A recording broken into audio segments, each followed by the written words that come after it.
Welcome to the Rim Break Rodeo. We hope this video helps. You begin by making sure prerequisites are met. You need Play Store access and Gboard backups enabled so you can restore preferences. Open the Play Store and navigate to Gboard. Press Update if shown. This installs the latest keyboard features and emoji support. Once done, go to Settings System Update to install any pending Android updates because emoji glyphs often arrive with system releases. Make sure backup and sync is on so you don't lose custom entries when the keyboard updates. After updating, open Gboard and confirm it is set as the default keyboard under Settings System Languages and Input.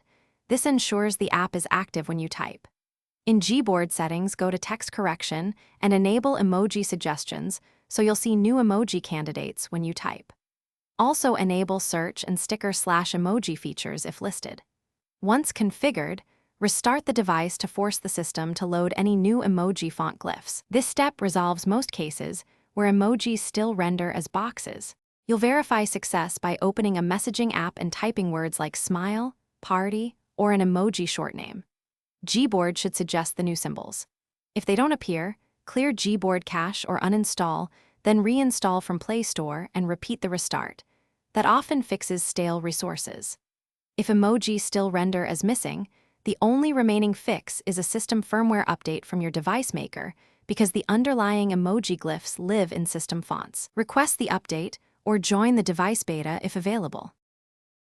Thanks for watching. Consider subscribing if we helped you.